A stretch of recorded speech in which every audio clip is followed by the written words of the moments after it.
Okay. Good afternoon and welcome to Cartoon Voices I. This is the first of two big Cartoon Voices panels we're doing at this convention. This is one of the few panels at the convention where no one is going to try to sell you anything. We feel there have to be some of those here. Tomorrow there will be Cartoon Voices I, so if you don't like any of these people, we have 6 other fabulous cartoon voice actors. I'll tell you about them later. But in the meantime, my name's Mark Evanier, by the way, and I run these, put these things on.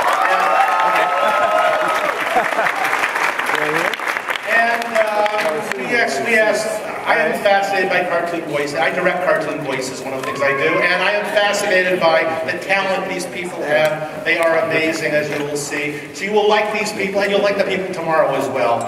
Let me introduce you to 6 of the most brilliant working actors in the voiceover business today. Starting here on this end, this lady, I'm going to tell you first of all that one of my favorite human beings on the planet years ago. Hold on.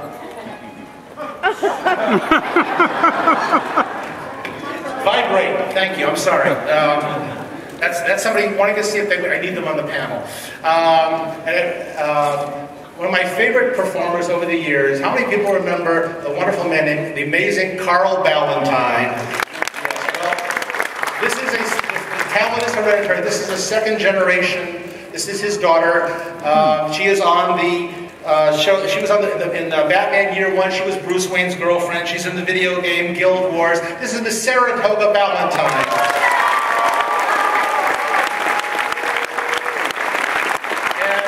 And I love the fact that Carl named all of his children after racetracks. Yes, right? This next gentleman is, you probably know him best from the show called The Tick. He is one of the Teenage Mutant Ninja Turtles. This is Mr. Townsend Coleman, ladies and gentlemen.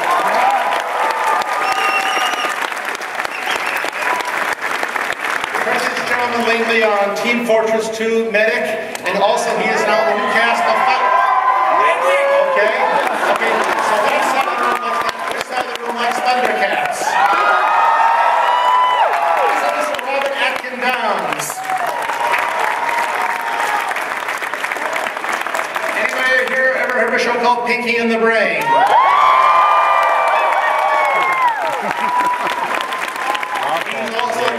Ninja Turtle, but he's also Pinky, Mr. Rob Paulson. You've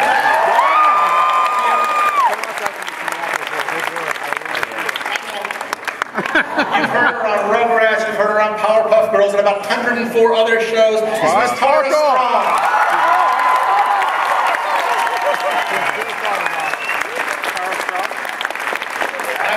Directing this man for 3 seasons on the Garfield show where he plays Garfield's owner John. He's on the Avengers, and every Monday through Friday night at 11:30 on NBC you get to hear him say, "It's the Tonight Show with Jay Leno, featuring Ricky Minor and the Tonight Show Band."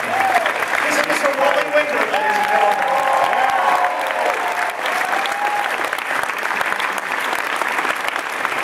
We will start with our traditional question. We'll start with Sarah.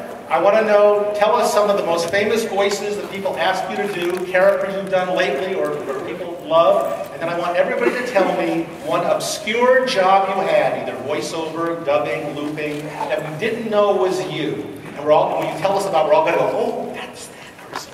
But, and by the way, panelists all, you need to talk into these mics directly this way, not to me, and get them fairly close to you. I'm telling voice actors how to use microphones. These are not the microphones you're used to, I'm afraid. Well, the very first voice job that I ever did was I played the voice of the sexy blonde goldfish in the StarKist tuna commercials. Really. And the fun part was I was doing a play, and I was doing a musical called Guys and Dolls, and they basically just wanted that voice. So for 5 years, I said, "Oh, Charlie Stuck is doing tuna with good taste. They want tuna that tastes good."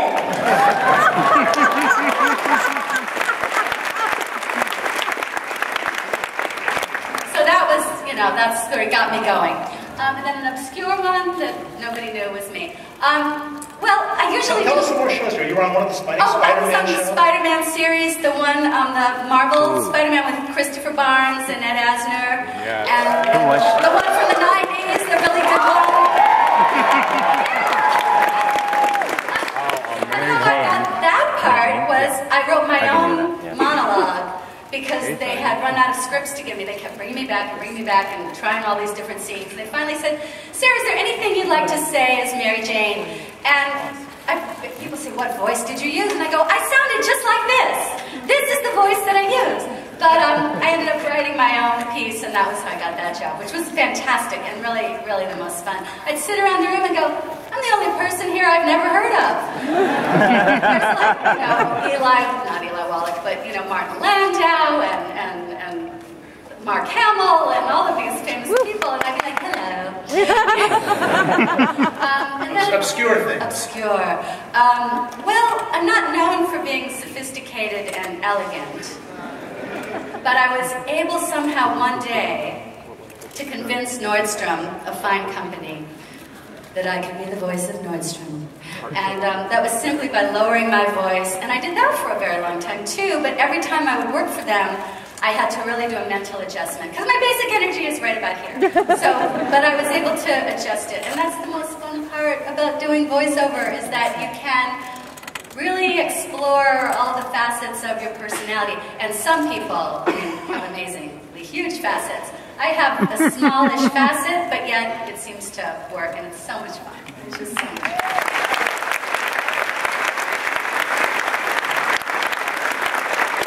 Townsend, tell us the most. People would like to hear a little bit of the Tick, I'm sure. Yeah, well, that and Michelangelo were the two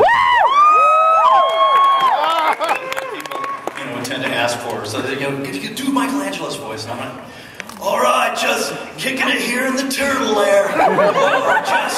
We're gonna go out and battle the evil Shredder in just a moment. But right now, we're gonna have pizza. Cowabunga!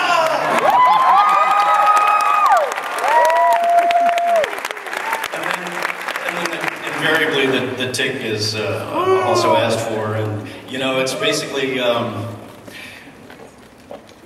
hey, you're the guy who made my head hot. Well, you're not gonna make my friend's head hot. No siree.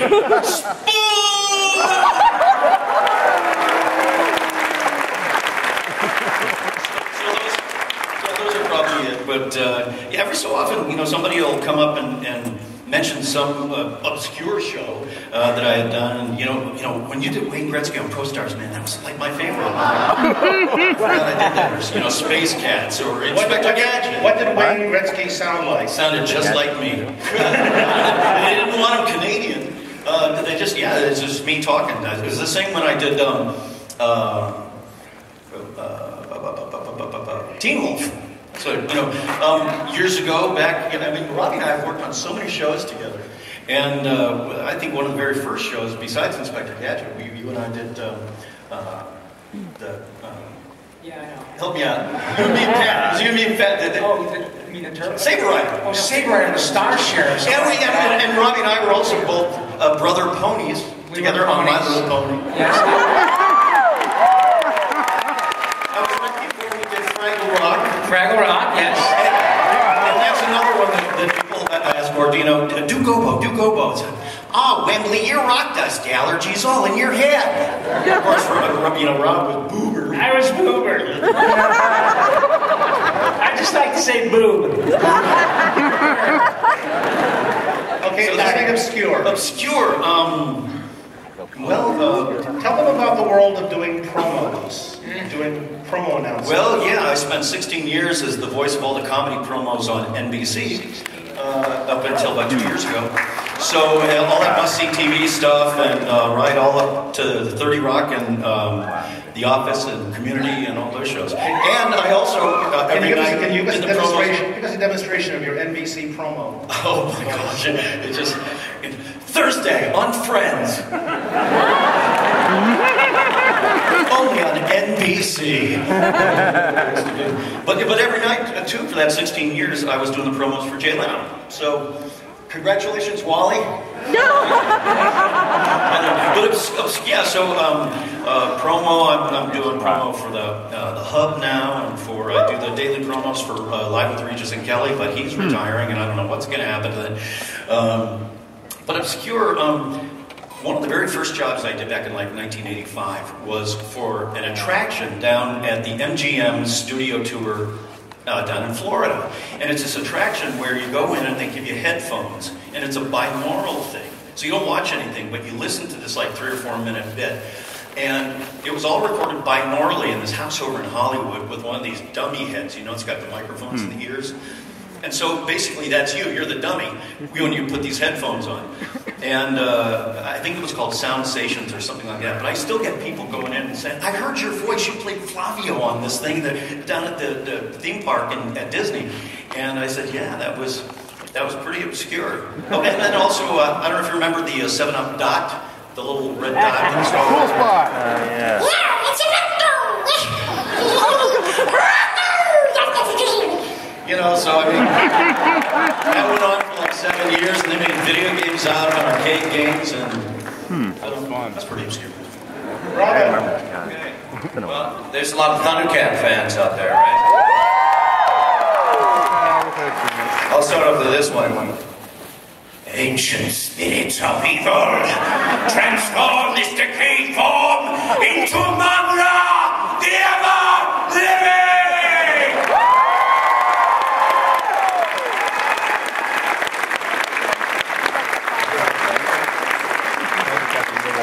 Subtle.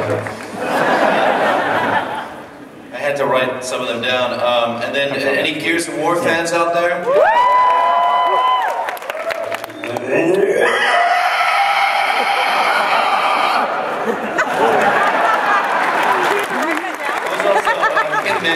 Kidman and Japs, Simon, and the older guy. Does anybody know his name? He sort of, sounded like this guy. I think we should call the old guy. Let's see. How to Train Your Dragon? How to Train Your Dragon. Play the guy named Ark. How about the medic in Team Fortress 2? I have no idea what I'm saying.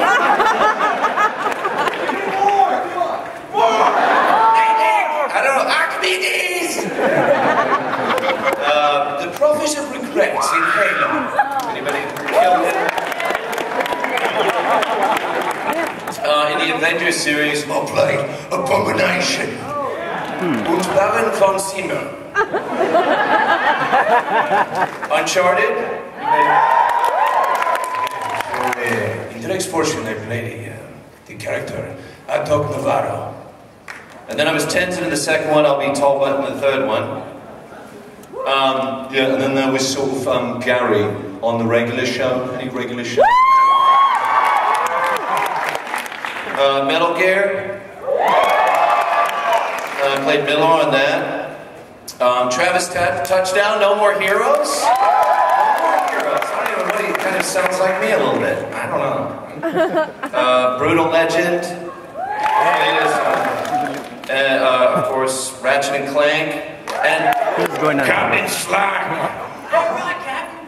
Hello there. Hey, can we get some more grog, Captain? Yeah, right. Get some more grog. And Obscure. I wrote this one down because people wouldn't believe this. Disneyland. Well, there's Disneyland, but I'll keep it. Okay. So if you saw the movie Your Highness, anybody see that? Do you remember that there was, I can't say too much, there's children here, but there was a Minotaur that was having relations with somebody? That was me.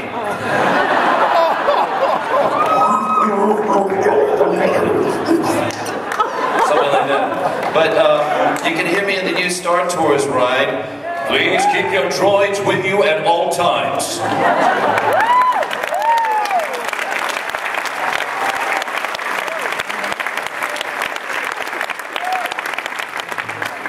Mr. Paulson, you're up.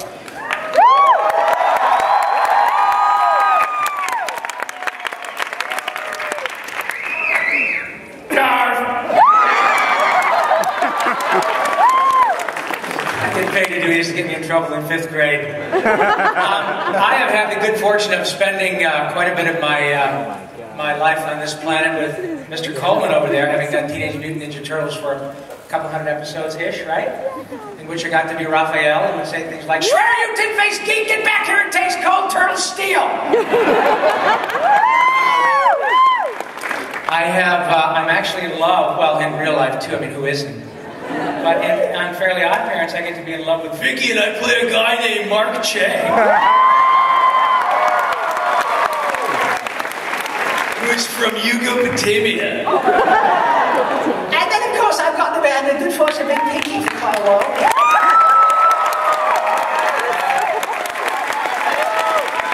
which was spun off, fortunately, from A show called Animaniacs.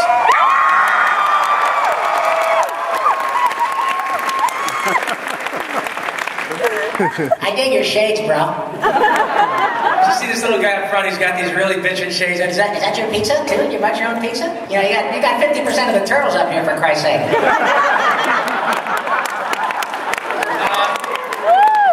So thank you all very much, and it's not hyperbole to suggest that you all have put braces on my kids' teeth and paid the mortgage. Thank you for doing that. As far as obscure stuff goes, I've been fortunate enough to work on enough stuff that probably virtually hundreds of things could be called obscure, but years ago I used to do a lot of looping, which, as many of you know, voice work in movies and stuff, and I was working on Risky Business. That was just after the Civil War, right, Lorraine? And in fact, I was the entertainment at the Last Supper. I was Shecky Arimathea. But I was doing looping on this, and I was working with a lovely actress named Annie Lockhart, who is, many of you may know Annie, but she's also June Lockhart's daughter, which is really kind of cool to have all this sort of cool showbiz stuff. But we were looping the scene in which Tom Cruise and Rebecca De Mornay were making out on a train, right? So we were kind of looking at the screen going, I finally said to Annie, I said, sweetie, I don't know about you, but I'm just all over swap and spit for the real thing. Let's just do this. What do you say? And she said, why not? So we just sort of made out.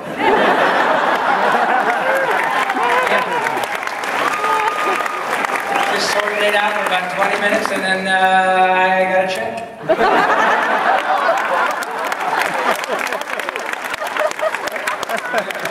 What, and give up show business? I don't think so. Thank you. Well, what we're doing is I just found these. Take one and pass it down. Okay. All right. Tara. Can you repeat the question, please? What was the question again? Question was, what are some of your most famous voices? I'm teasing. You all know who that is, right? Well, I think the nice thing about coming to Comic-Con is they all know everything we've done. So is there a favorite anybody wants to hear? Bubbles! Toy Sparkle! Bubbles! I have no idea what you just said, but this is Bubbles from the Powerpuff Girls. At first I thought Mojo was a nice monkey, then I kicked in his face. She's very hardcore. And of course, since you brought up Timmy. Cool, I wish Cosmo and Wanda were here. God, no, I was Ben. Gwen, don't be such a dweeb. Go in here. Ben 10. Or, anyone else? Toy Sparkle! Dear Princess Celestia, I'm surprised there are other ponies here today. We've got a whole new group of ponies now. And we've learned that friendship is magic.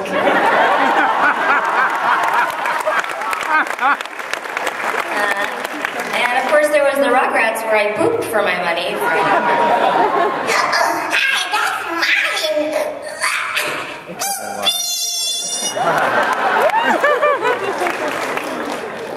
Anyone else? I just did Bubbles.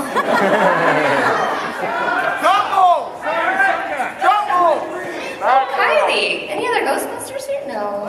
Sorry. Shoot, what? Oh, Truffles. Honey, we got an order. It's my chocolate fat. Honey, what happened in the shop?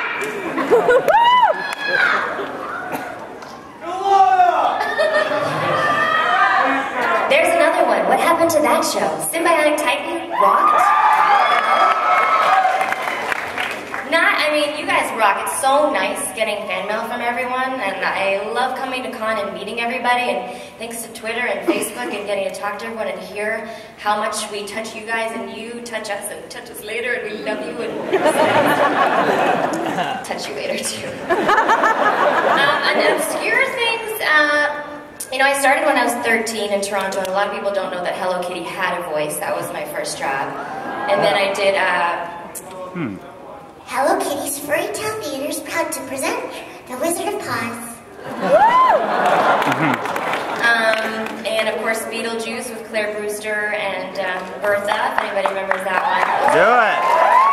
Wow, I've never been invited to a party that had invitations. And it's funny because I'm doing a role on Big Time Rush right now. I play the teacher, and a friend of mine's kids recognize me like, will you pose like this?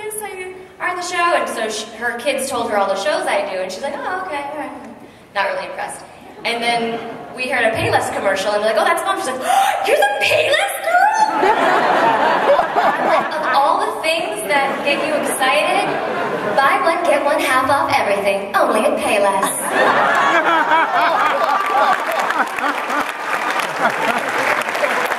And the funniest part of that spot was for a year I was doing the BOGO commercials. And I didn't know what the heck BOGO meant after a year. And then finally I'm like, what is BOGO? And the producer was like, buy one, get one. Oh. I'm a really good actress for selling it without knowing what the heck I was saying. Thank you, Tara.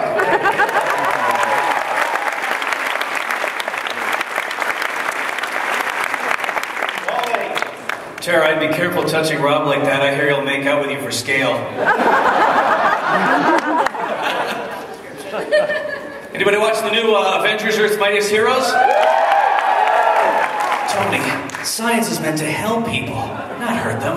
Avengers, assemble! Oh man, love me some Hank Pym, baby. Season 2 is gonna be awesome. It's gonna be rocking. I promise you, you heard it here first. They also do MODOK. I am MODOK. I am the ultimate inhuman machine. You know the whole thing. On the Garfield show, I get to work with the wonderful Mark Evanier, who's the nicest guy on the planet Earth. Hey, Garfield, we're gonna have lasagna. Find Odie. Let's go, Garfield. And that's to be able to be involved with that franchise is just a blessing beyond belief. Any Bleach fans at all? This is Lieutenant Renji Ibarra. The 13 Court Guard Squad's here to kick your ass. But this October, you'll be all excited. Arkham City is coming out. Everybody excited for that? Riddle me this, Batman.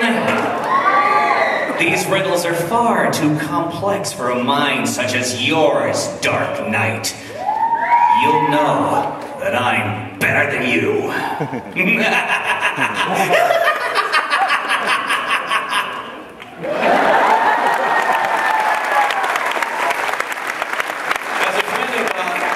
Frank Gorshin, who played the Riddler, who was kind of a pal of mine, it's kind of cool now that he's gone to be able to play some incarnation of the Riddler, so that again is just another blessing. It's great to work with Colette Sunderman, who is fantastic. She's a voice director for all the stuff. She's actually here. She's an amazing director that has such instincts and such a creative mind about how this stuff is read, even when I'm sucking and reading it not so well. She just keeps me going. We find the read, and it's all because of her. So, Colette, thank you. You're Thanks, awesome. Colette. Is Colette here?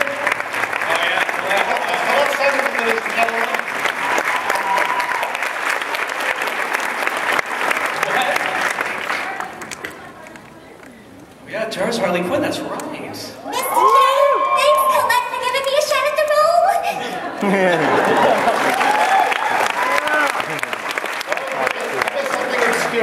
Well, there's two obscure things. One in commercials, of course, you don't get credits on commercials like the Payless thing, and the other one is you might have seen these commercials. Titan Insurance offers you insurance for less than $1 a day. I'd high-five you, but my arms are stuck to my waist. That guy? Oh, you like that? Thanks. And if you're booking a flight with U.S. Airways, now you'll hear, thanks for calling U.S. Airways. What would you like to do today? I can help you with that. That's a job that's we we've been doing since February, and it's called IVR, which is a whole new thing, interactive voice response. And I took the job because I'd never done anything like it before, and I said, oh, this will be a challenge.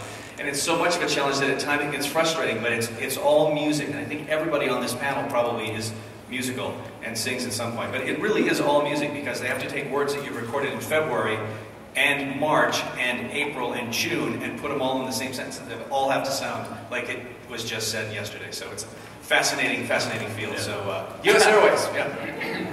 We should also tell you that Wally is not only the announcer for the Tonight Show, but on a lot of the comedy bits you hear a voiceover. Frequently they'll have him dub into the newsman, or they'll have him, he's like their all-purpose announcer for every possible read on there.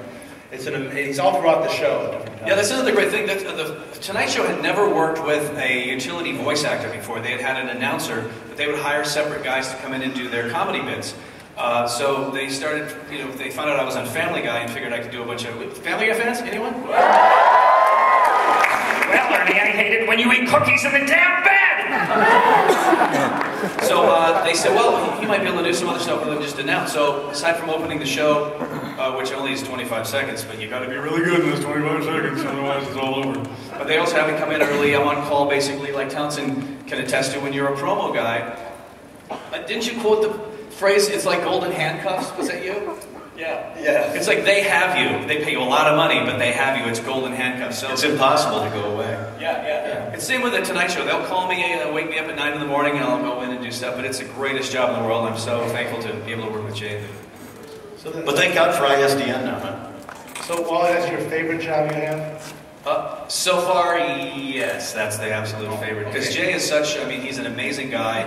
He's so nice. I see him do things with regular people. I'm like, I would never see most Hollywood people do that kind of stuff. But he's an amazing guy, very charitable. Who's the most amazing celebrity you ever announced, introed on the show that you couldn't believe you were introducing? There's two. I'll give both to you. Tonight, Jay welcomes Don Rickles! I'm Don Rickles, because I used to watch him on the Tonight Show as a kid all the time. And tonight, Jay welcomes Dick Van Dyke! Let me do a brief commercial here for our other panels. Tomorrow at 11:30 in room 6A, we will have 6 more cartoon voice actors. We will have Mr. Bill Farmer, the voice of Goofy. We will have Miss Lorraine Newman, who's on Garfield and the Good Family. We will have Jason Marsden, who's on Garfield. We'll have Greg Berger, who's on the Garfield show. Oh, by the way, if you want to see Greg today, Greg is over at booth 5619, back wall of row 2000. Greg Berger, one of the great voice actors of our business. Is Greg here? Still? Yeah, that's Greg Berger, ladies and gentlemen.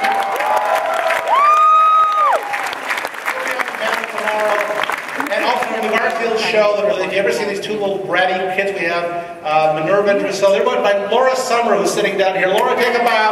Laura from the Real Ghostbusters. And then other people here, I apologize, I can't see you. Another great voice actor, Mr. Brian Cummings is sitting down here. Brian.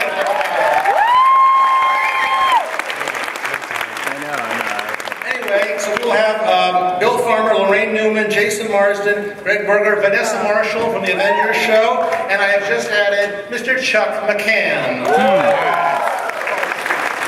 Now, that's at 11:30 in room 6A. There probably are 1 or 2 people in this room who are interested in careers in voiceover and cartooning. We are going to do a panel, again, we do this every year, at 3 o'clock in room 25 ABC tomorrow. We're doing a panel called The Business of Cartoon Voices. This is not done for entertainment, we're not done for performing. This is a panel to tell you all about agents, voiceover demos, casting directors, how to get a job in the business, what the business involves, what your chances are. There are a lot of people out there, a lot of voice coaches. There's some very good, Greg Berger and Brian Cummings are both very good voice coaches. There's also a lot of predatory ones out there who don't maybe take a lot of money promising you a career you can't have. And we thought it would be important to have a panel where we brought in, we're going to have a couple of the top agents in the business, a casting director or 2, people like that, and just tell you the honest facts of the business, cold hard information. If you're interested in a career, come to that panel. That's in the Business of Cartoon Voices at 3 o'clock in room 25 ABC. Now, panelists, would you tell me, please, someone you worked with in some session someplace you couldn't believe you were working opposite this person. They were at the other microphone. We were so thrilled to be in the room with them, a hero, someone you always admired. Tell us a story about someone that you were just impressed to work with. Anybody got one? Rob? Yeah, several. I've had the good fortune, and honest to God, Lorraine Newman is one of them. Yeah. Truly. I'll attest to that. Getting a chance to work with Lorraine Newman. And Lorraine Newman's down here too. I just saw a spot of her. Lorraine. Not only is she talented as hell, but she is as hot as Georgia asphalt. MG. Does your husband know how lucky he is? I hope he does. I got cast by Carl Reiner in a pilot a couple years ago at Nickelodeon. I don't think anything happened to it, but I walked in. Got to meet Mr. Reiner on the casting session, and I walked in to do the pilot, and I walked into the recording booth studio, and there is Rose. Oh, that's my agent right there. It's Lorraine's agent. Not a penny less. No, I walked in the recording booth, and there was Rose Marie and Dick Van Dyke. So yes, I'm serious as a pimple on prom night, man. I got to work on a pilot with Dick Van Dyke, Rose Marie, and Carl Reiner. And it was one of those where I called my mom and dad from the waiting room at Nickelodeon going, you are not going to believe who I work. So that was, a huge thrill. And on Pinky and the Brain, I got to work with Roddy McDowell, who played thank you, that God rest his soul. He played an evil gerbil named Snowball.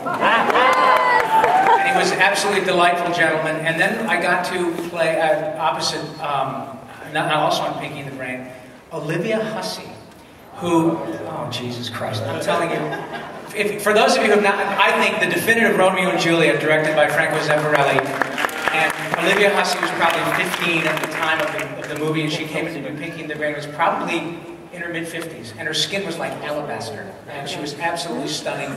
And I guess that's pretty much it. Okay, who's got another one? Somebody you couldn't believe it was. Tara?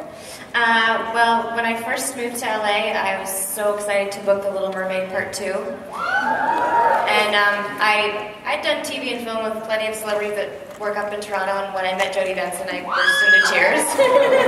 And she's like, are you okay? And I don't know what little girl didn't want to be the mermaid, so to get into the booth and sing with her was really surreal.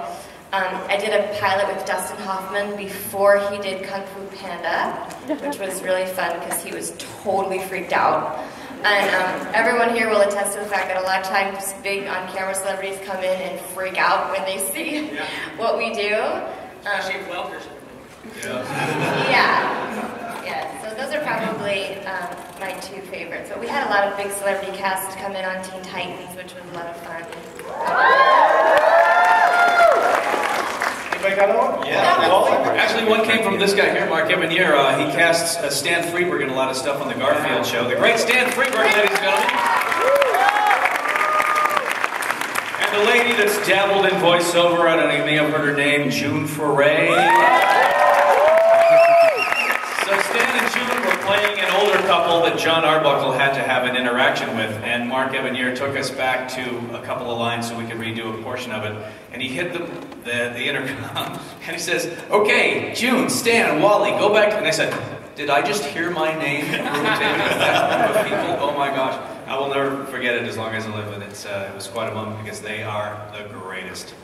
We just did a Garfield a couple weeks ago with June, and Lorraine played her niece, who's an apprentice witch. June is playing a character named Mrs. Cauldron, who may or may not be a witch. And I actually wrote a line, which I hope they'll cut out. Garfield says to Odie, I think Mrs. Cauldron may be a witch. And Odie goes, why? How do you think that? And Garfield says, because she sounds like every witch I've ever heard in a cartoon show. and June and Lorraine together were that was, I think they're talking spin-off anyway. Thompson, you got just a couple of quick ones. Actually, you just reminded me of June Foray. I completely forgotten, but when I was cast as Scott in Teen Wolf back in '86 or so, June played my grandmother. And I remember going in that first session, and I'd only been here maybe a year and a half, and I went in that first session and I met her, and I was like, it's Rocky. It's Rocky the Flying Squirrel. Did you ask her to sing? I just same thing happened to me. And I remember the first time I met, did you ask her? I closed my eyes. I said, Jim, would you just please say Hooky Smoke a little bit? Yeah, of course. I did. I asked her to do it. You know, you feel like such a fan. Oh, but I'll tell you, when the very first show that I did was Inspector Gadget. And I'd been here about 6 months. And I just went on this audition, never thought about doing cartoon voices. Got this part. And the first session, my very first cartoon session ever, it's over in Burbank. And I'm sitting in the room with Maurice LaMarche, Frank Welker, me, and then Don Adams. And I didn't know anything about this business, but I loved Don Adams because I was a huge Get Smart fan, so I couldn't believe I was actually sitting next to him getting to do this show. But the thing that really freaked me out was I moved here from Ohio, from Cleveland. But before we moved, my kids used to watch Inspector Gadget. So I used to hear it on in the background, and there's always this voice, this huge voice of this Dr. Claw. And I always wondered, what does that guy look like? So here I'm sitting next to him and don't know him. And I didn't know who Maurice was. I just met him that day. I didn't know who Frank Welker was. I just met him that day. And of course, I knew who Don Adams was. So we're doing a read-through, and I'm looking at my lines, and then I see that there's a line for Dr. Claw. And I'm looking around going, well, the guy's not here. They're probably just going to skip over that line. So we're reading through, it gets to that line, and all of a sudden, this enormous voice just drops out of Frank's face. And I was stunned. I looked at him and I said, that's you? And then, of course, he went on to, do all the dogs and cats and sound effects and everything else. And that was my first experience with Frank Welker. But I'll tell you, the big one for me actually was when I was cast as the Tick. Because I was a huge Monkees fan. And heard that Mickey Dolenz was playing Arthur in this. And so they actually had to re-record the first episode, and they had to get me and Mickey just doing our lines together. So I show up at the studio, and it's just he and I in the studio. On top of my knees were just knocking. I could not believe that I was doing this scene with Mickey Dolenz. And he was my sidekick. Oh,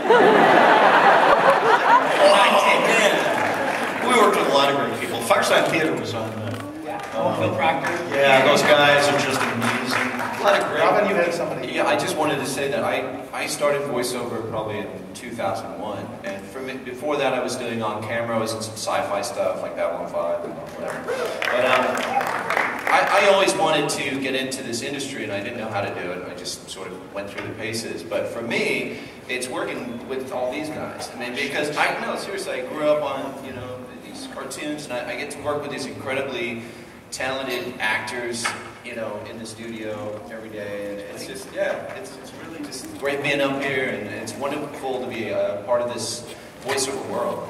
This community is amazing. They're nice. Everybody's nice.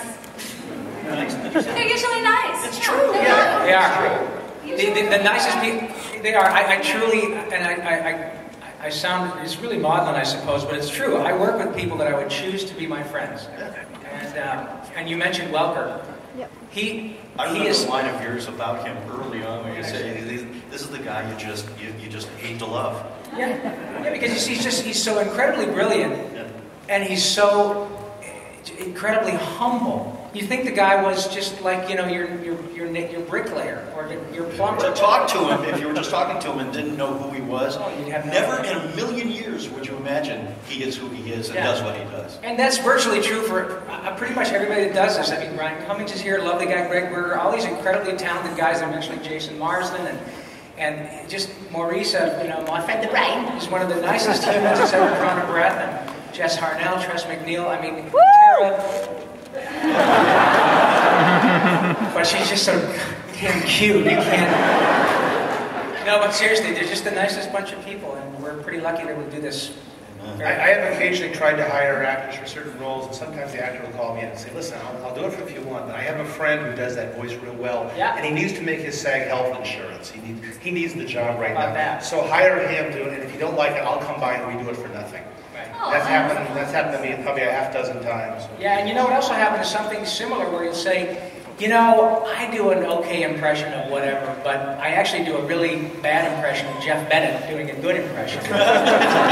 So you really should call Jeff Bennett. And Corey Burton, the same thing. I've gotten word from somebody who's saying, yeah, you really should call Rob for this. It never happens in live action. Never. Well, I think it's because in live action, it's there's so many factors, but when you're doing well in voiceover, it's not about what you look like or...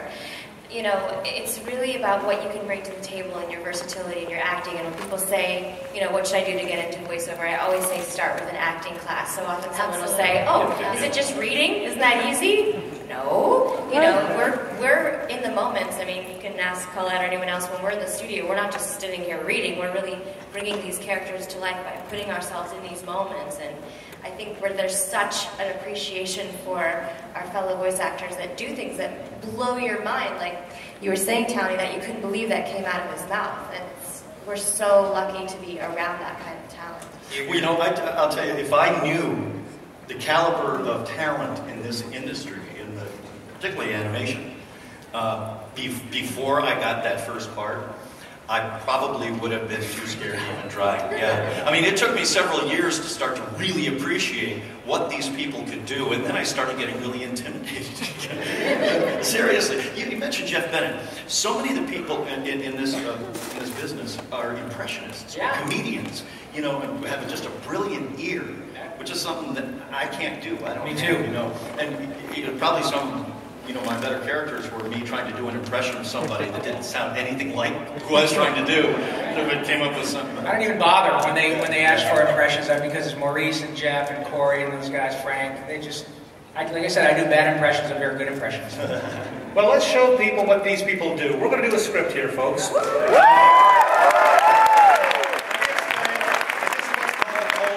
have never seen this script before, and what I purposely picked was a script that is incredibly dull. This is a children's radio play of the story. Last year we brought you Cinderella. Tonight you're going to hear the story of Snow White and the Seven Dwarfs. They have not seen the script before, and I'm going to hand out the scripts at this point and cast this.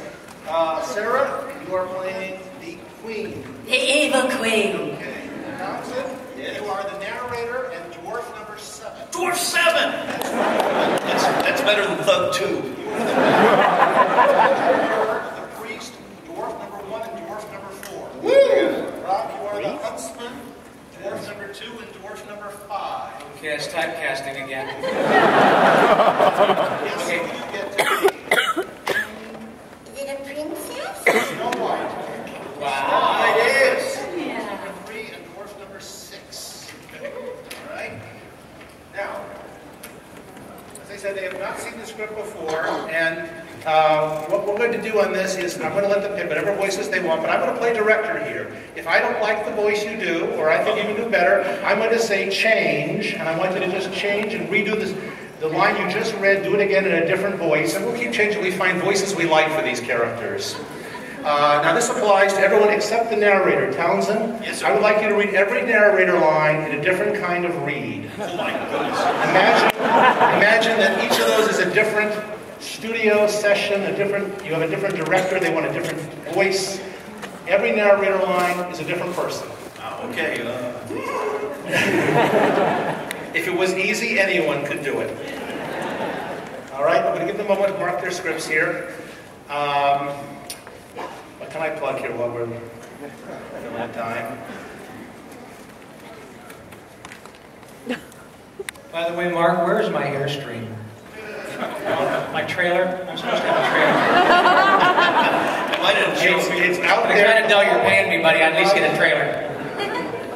You know. Rob, I directed Rob in a series years ago that absolutely no one in this room will remember called Channel Umpty 3. Oh my goodness. And, see the ovation? Anyway, and he was the easiest person in the world to direct. The one problem we had on that show, the villain was played by a man named Jonathan Harris. I was just going to say. And he was so infectious that everybody started doing Jonathan. I keep stopping Rob and saying, Rob, you're talking like Jonathan again. I can't help myself. You hear me? You don't talk to me, you sanctimonious bucket of boats. That's another one. I'm such a huge fan of Lost in Space, and Jonathan Harris was not only a terrific gentleman, But actually, he smoked like that in real life. Yes. He was sure with the top, it's like there's the top, and there's Jonathan going right over it. Here's an anecdote that will meet some of the audience. His wife, Jonathan's wife, was played by a character actually named Alice Ghostly. So at one point, somebody was pointing out, it's very famous that Paul Lynde got his delivery from Alice Ghostly. He was doing Alice Ghostly, and somebody mentions, Alice, somebody was, I think Neil Ross was in session, and says, I always heard something that Paul Lynde was just basically stole his delivery from you. And Jonathan leaned over and says, I got mine from Tallulah Bankhead. All right, are we ready, people? Okay, now remember, I will call change, and if I call change, repeat the same line you just read in a different voice. All right? Ladies and gentlemen, the story of Snow White, Mr. Coleman will begin. Once upon a time, long, long ago, there was an evil queen who studied dark magic. She was very vain, and each day she would go to her magic mirror and ask the same question. Magic mirror on the wall, who's the fairest one of all? And each time the mirror would give her the same reply. Thou, O queen, art fairest of all. This pleased the queen greatly, as she knew that her magical mirror could speak naught but the truth. Magic mirror on the wall. Then one day the answer changed. Now, sir, you got 6. Magic mirror on the wall, who's the fairest one of all? You need to stop smoking, queen. You, my queen, are fair, 'tis true, but Snow White is even fairer than you. What? How dare you? Snow White was her stepdaughter, a lass of extraordinary beauty that had recently blossomed. What's wrong, stepmother dear? Sarah, change. Do a different voice. What is wrong, stepmother dear? Nothing, Snow White dear. Run along and do your chores. She summoned her huntsman to the royal chambers and gave him an order.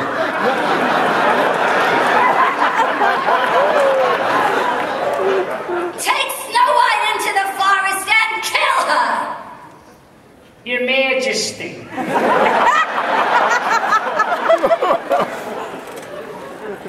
I cannot do such a thing.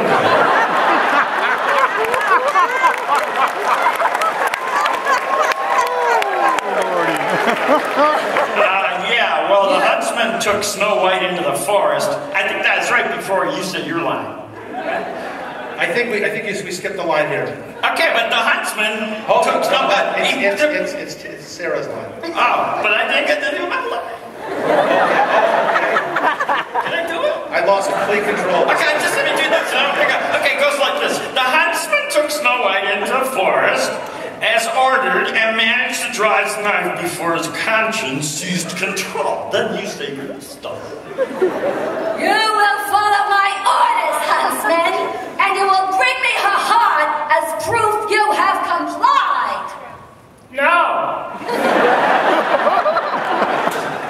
This is me sobbing.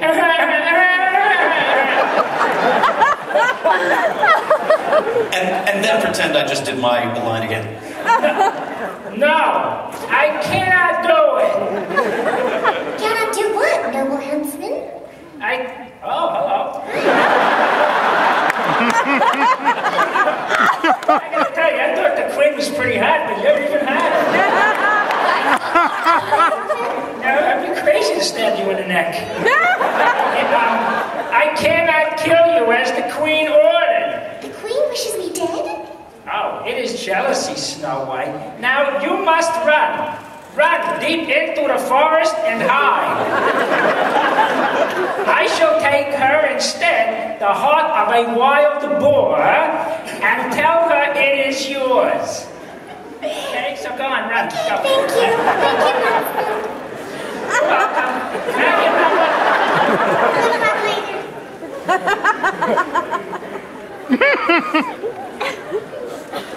Cue the narrator. Oh, sorry.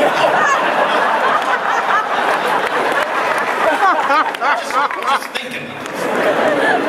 Snow White fled deep into the forest and ran for hours. As evening was about to fall, she came in across a little house and went inside in order to rest. I wonder who lives here. Whoever they are small and tiny. I see 7 little plates, 7 little chairs, and 7 little beds. She helped herself to food, then curled up for a nap on one of the beds and fell fast asleep. Before long, the owners of the home returned, all 7 of them.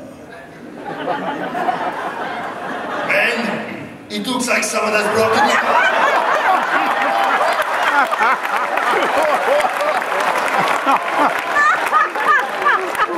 Get Mildred out of here. It seems someone has broken into our home while we were at the line. You might think I'm crazy, but it looks to me like someone's been breaking our milk.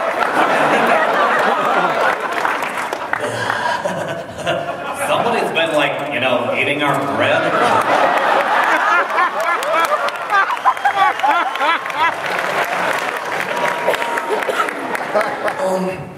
Someone has been sitting in my chair.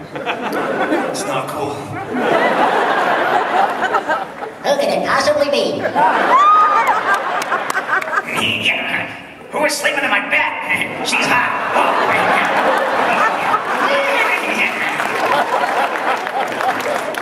It is a woman of great beauty. She's gorgeous. Who are you? We are the dwarves and we are sending her back. So we're like known as the 7 dwarves. Who are you? Yeah, what are you doing in my bed?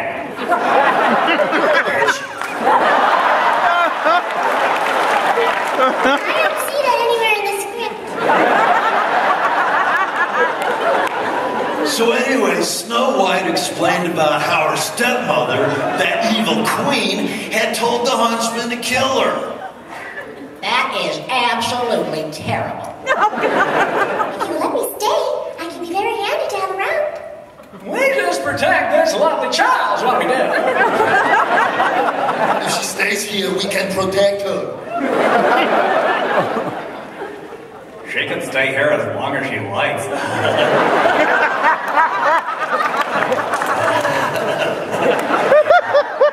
What's wrong with that guy?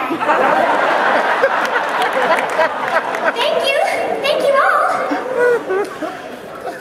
And so Snow White stayed with the dwarfs, cooking and cleaning for them. It was a fine arrangement until the next day when the queen asked her mirror, Magic mirror on the wall. Who's the fairest one of all? Thanks for the smokes, queen. And you, my queen, are fair. It is true.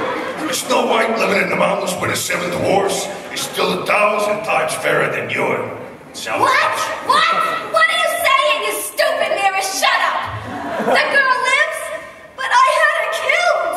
I have her heart. Yeah, but Snow White lives forevermore. The heart belonged once to a boy. I shall finish her off myself, and I'll do it myself.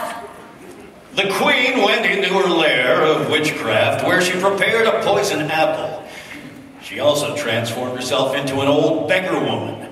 The next morning, after the dwarves went to work at the mine, Oh, hello, little squirrel. Hello, little deer. I'll feed you in a minute. First, I must finish sweeping the home of my benefactors, the 7 dwarfs.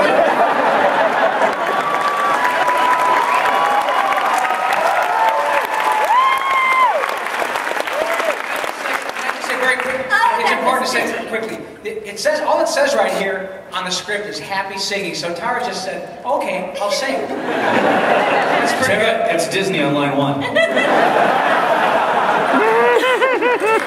that was lovely, dear. Young woman, may I please come in? Oh, I must not let anyone in. The 7 dwarfs have forbidden me to do so. Oh, I wish only to share my apples with you.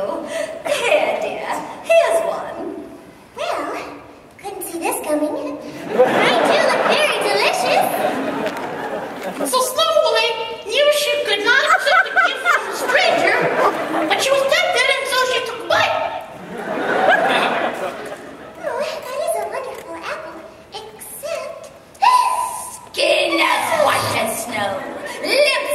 red as blood, hair as black as ebony wood.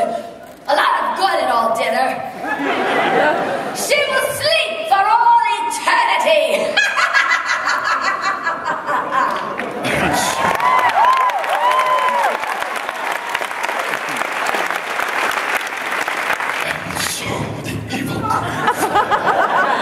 Hours later, when the dwarves headed home from the mine. Snow White better have dinner ready or I'm gonna kick her ass.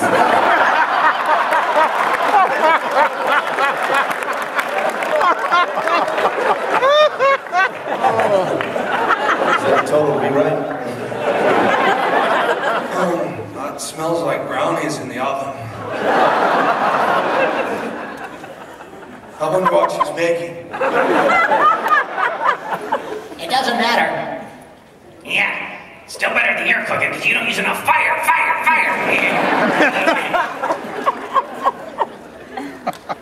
Hey, what's wrong with my cooking? Nothing, as long as you don't have to eat it. Don't fight, men. Now that we're home, let's be present for Snow White. Aye. That is when they saw her. They tried to revive her with all their might, but it was too late. That left them the sad task of... Guess we're gonna have to bury her. She's starting to smell. I don't think I'm gonna do that. Look at her rosy cheeks, her fair skin.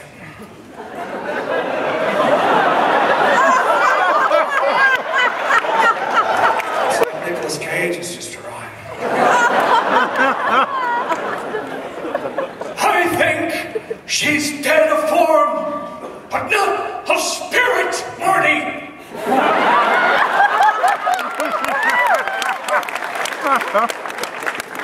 Then what can we do? A coffin of glass and gold. No, let's try something different. Let's build it out of love and respect. Such a coffin was built and they placed Snow White's still form inside. All day and all night, at least one dwarf stood vigil upon it. Right there, right on it, upon it. And then, many months later, a stranger happened by... Who the hell are you? I am Prince John of the kingdom over yonder hill. I have heard of a maiden fair of form and beauty. That obviously is she. You're like too late, princess. Prince. It would take a miracle to revive her, or some really wonderful herbs. The prince opened the casket of gold and glass and applied a loving kiss right on the lips that were as red as blood. Long moments. A lot of long moments. Nothing happened. But then... Who are you?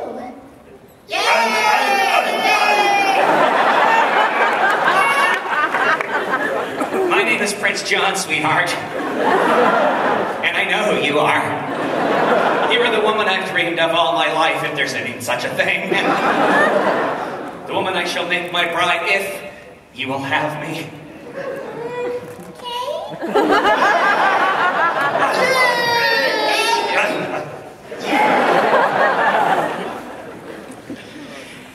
And so they were married. And when the evil queen attempted to attend the ceremony, the prince had her seized and thrown in the dungeon.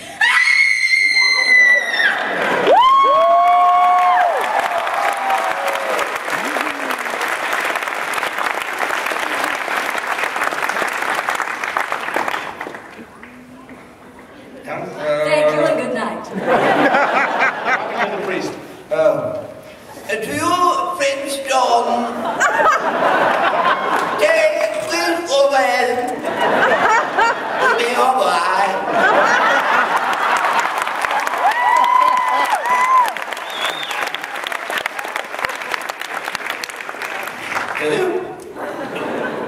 I think about it. Sorry, I'll get back to you. And no, I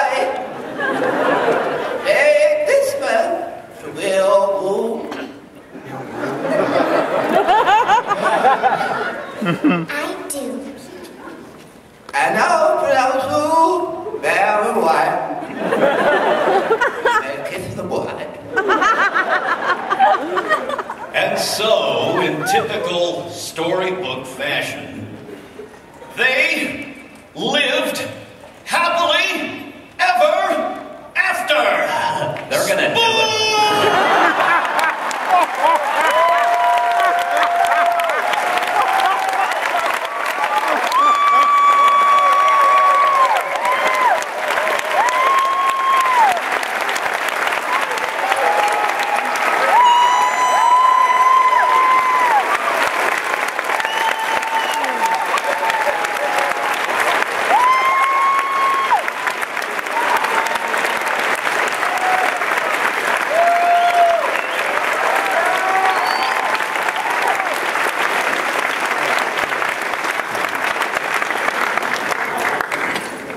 Wow.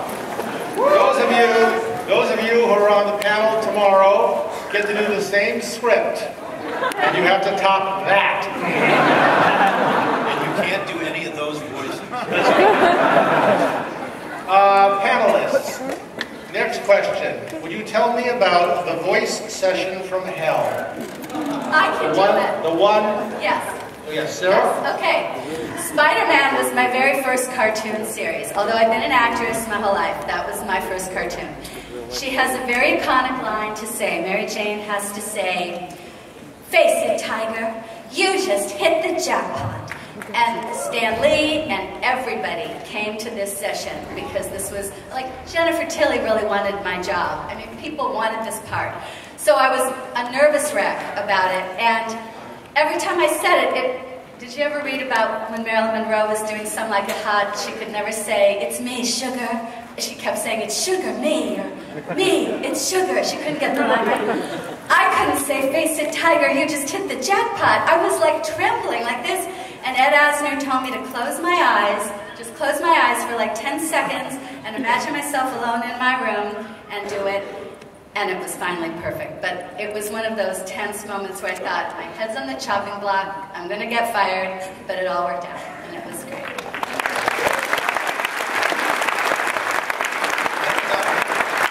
I don't really have a session from hell that comes to mind. I mean, I know there were some, but back in the early days, when we were doing cartoons, the contract that we were under used to say that we could work an 8-hour day. And there were a few directors in town back then who would take advantage of that and keep us there for 8 hours, just pounding the same thing over and over. And I mean, there were days when I'd leave some of those sessions like with no voice left. And back then, they got 3 voices out of you for one contract. So things have changed now. It's now 4-hour sessions and 2 voices.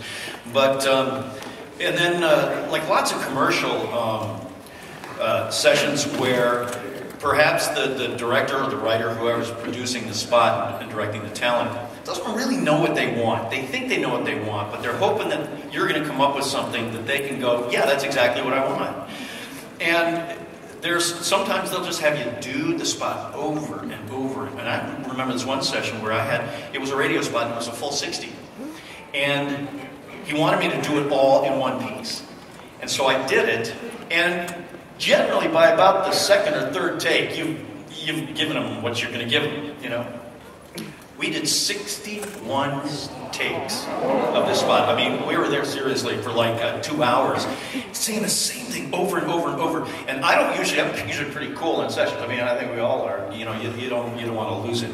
I was so close to saying something to this guy, and just, you know, of course, by the time you finally get around to what they like, then you play that last one, and then you play like your first or second one. They sound the same. It's like. So, for me, you know, there's some voices that you think are hard to sustain. Like, are there any Warhammer fans out there? Yeah. So Sneak. You know, so you do like 4 hours. You're doing this. That actually sits okay in my voice. It's okay. But some of these games where they're war games, you go in, you know, and you're like, grenade! And they're like, we're actually in a war zone. Can you turn it up like, 10%? You're screaming. But, quick segue. So the worst experience probably, and it didn't, I'll just tell the story. So I'd been doing voiceover for probably about a year. And I was called into this session. I didn't know it was an audition. And I didn't know what it was. So I went in, and it turned out to be Pixar. And I was thinking, wait a minute, I've only been doing this for a couple of months. And the guy brings me in, he said, okay, look, this is our new thing. It's Hush Hush. It's, what's the name of it? The rats. Ratatouille. With the rats. So he takes about half an hour, and he starts showing me, the main rat, the lead rat. And I'm like, I can't believe this. I actually am reading on this. So after about a half an hour of explaining, I get in the booth, I'm about to speak, and I'm sorry, what was your name? Robin Atkin Downs? No, you're in the room next door. You're not even supposed to be here. So I never got to read on it. It was hell, right? That's hell. I'm like Townie, had been in those instances where, they give you 67 takes, and I was like a talking armadillo once for some Texas power company, and, they had somebody in Toronto, and somebody in Detroit, and somebody in Houston, and somebody in LA, and then saying, okay, that was good, and it was going over and over and over. There were literally 8 words of this talking armadillo. And finally, the guy says, hi, this is Kyle in Toronto. It just doesn't sound like an armadillo.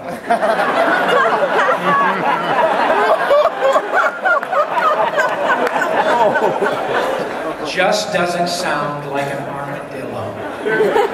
And then so somebody asked me, one of the guys in Houston said, what do you think, Rob? What do you think? And I said, honest to God, I think you got this in the first 5 takes.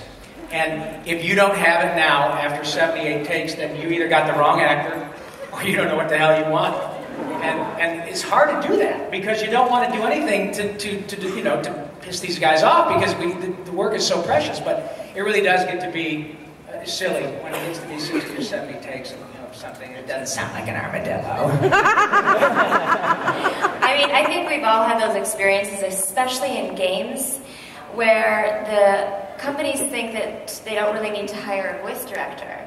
And now that they've gotten the hang of hiring people like Colette to be in the booth with us that know how to speak to actors rather than get 80,000 takes on a death sound and ruining our voices for the week, we've all been there, so it's nice. And I think it's because the fans are really demanding voice actors and voice directors and really feeling like they're in those moments, so we're very grateful for that. And I'd say my 2 maybe craziest moments were when a guy threw up in the studio, and sorry about that.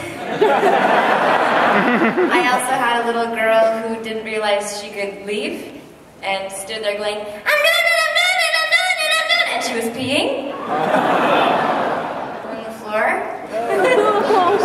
You can leave, That's probably. So you had puke and pee on the same day? I had puke and pee, not the same day. That's probably the worst. Wally, you got a bad session story? Well, even some of the bad sessions are learning experiences, so my attitude is that I'm so blessed to be in this business that it's not really hell, it's just another slice of heaven being in this industry, getting to work with these amazing people. So even the bad ones that are difficult are still learning experiences, and I'm trying to find something positive from them, so yeah. It's an amazing business, and some of the voiceover actors I know, most of them are some of the best actors I know. You think that the guys on camera and the big screens are these great actors. They're pretty good, but these guys are the best because they can hit it like a switch. They don't need to get into character for an hour in a trailer. They turn it on, turn it off, turn it on, turn it off like that, and they deliver, and it's amazing. Their acting is good and solid. I just had this conversation with my friend Alex the other day. Voice actors know how to convey a feeling or a sense of something with maybe just a breath, or just something without really saying something. An actor on camera would need to do something with an eyebrow or something. You don't have that advantage. So you have to say something by saying nothing, like hesitation. In a voice, how do you hear that? You just have to basically go, and And you've said nothing, but you've conveyed the feeling of hesitation. So voice actors are masters at being able to do that without sometimes even saying a word and just uttering just a breath of, you know, you get that. So it's an amazing business, and voice actors are incredibly gifted people. So and we're glad you love them and appreciate that. So thank you.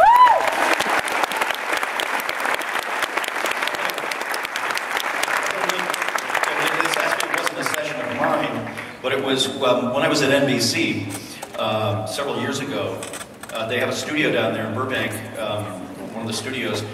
It has the voiceover booth actually is shared between two different studios. One has a window in it that you can see into, but the other one is on the other side of the wall and you can't see in there. So what they did was they put a camera up in the corner so that they could see you, and then you can't see them. You're looking at the picture you're announcing to. Well, I was talking to one of the engineers who was working a session in that room one day, and I won't say the actor's name, but there was a guy that they used from time to time, and this guy came in, and he's quite a character.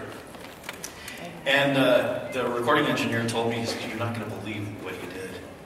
I said, "What?" He said, "He was in the booth, we were doing a spot, and he had to take a leak." What? And he peed right in the cup. Now, he doesn't think he's being seen because nobody's in this studio over here. But he doesn't realize there's a camera up here. And you have got to be kidding me. He says, "I swear to you." I just sat there and just watched the monitor, and I couldn't believe what I was seeing. He was just peeing in the cup. He said, "Well, what did he do with it?" He left it there. Now, see, if I'd have known that camera was there, I never would have known. And I didn't leave it there. I was going to say your name. Jesus. Mike, that's why. Wally mentioned earlier the moment when he was working with Stan Freberg and June Foray. And he said, "Tell us about who you wanted to be when you grew up. Did anybody here have a hero, a voiceover hero?" Oh, yeah. Townsend? Mine was a guy named Danny Dark. I used to be a disc jockey back in Cleveland for about 10 years in the mid-70s to mid-80s until I moved out here. And so I have always loved voices. Growing up listening to the radio and always wanted to be a DJ. So I became one. And that's when I started my voiceover career back in Cleveland. But I would listen to these commercials. I was also the production director at a couple of the stations. So I'd listen to these commercials that were produced out here, these national spots. And I'd listen to these announcers. And, you know, it's back when Casey Kasem was big, but there was a guy named Danny Dark who just became my hero. He was the voice of Chevy, he was the voice of Anheuser-Busch, the voice of Keebler. He was Sorry Charlie on the Stark Studio commercials. Sorry Charlie. Was that Danny? That wasn't Danny. Herschel Bernardi was. Oh, that's right. Yeah, Herschel Bernardi was Charlie the Tuna. Danny Dark was also Superman on the original Super Friends show. Yeah. Well, Danny was also the voice of NBC for 10 or 12 years before I started there. So anyway, I just come to town, and one of my very first sessions is for Keebler. I was doing the Keebler Elf, and so we got like 3 or 4 guys in the studio, and we're doing the elf thing, and I see at the end of the spot, it's got the announcer tag. Danny. And I know, and I'm going, God, it's got to be Danny. I wonder if he's going to show up at this session, because I'd never met him. And sure enough, when we were signing our contracts, door opens, and there's Danny Dark. And he just had the smoothest, most mellifluous, just great sound. And when I first sat down in that chair, because they were just starting Must See TV at NBC, and it was a fluky thing. They were looking for one thing, the guy couldn't do it, so they called me, and I'm sitting in the chair, and I'm sitting in what I'm thinking, you know, this is Danny Dark's chair. These are Danny Dark's headphones. This is Danny Dark's microphone. I've never done a promo before, but being a DJ, you sort of get used to timings and stuff, and so I'm doing that, and I swear to you, I could not get Danny's voice out of my head. Every take I did, I just thought, this really sucks, because I'm not Danny. You know, and it took me a while, a couple of months, to really kind of get his sound out of my head. But that was hard, because, man, I love that he's not with us anymore, unfortunately.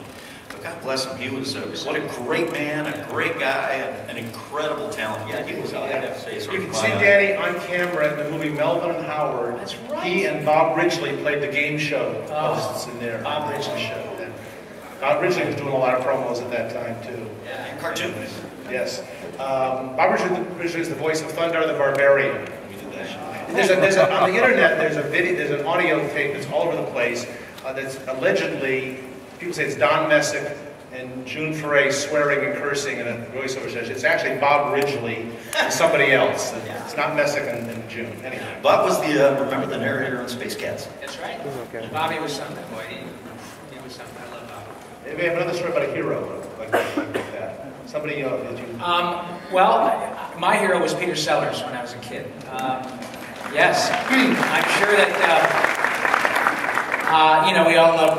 You can't not like Mel Blanc and Paul Frees and all these folks that are heroes as well. But I always kind of was enamored by Peter Sellers and other members of the Goons, Peter Cook and Dudley Moore, those guys, Spike Milligan, Harry Seacombe. But Peter Sellers in particular, and I never had the pleasure of meeting him, certainly didn't know him. I understand he was pretty much certifiable, but what ended up on the screen was pretty hysterical and pretty inspiring. And I have a 4-CD collection called The Celebration of Sellers. That's Peter Sellers doing his, dialects and voices and things. And it's pretty astonishing. So every time I think I'm getting pretty good at what I do, I listen to that and think, you really got a long way to go, Junior. You know a lot about voiceover by listening to The Goon Show, and to Monty Python, and to a record called Stan Freberg Presents the United States of America. Sure. Does anyone here have a booth appearance they would like to mention at this convention or someplace they'll be after this? Tara's going to be at the John Wilkes booth. I'm sorry, it was teed up for me. I couldn't help it.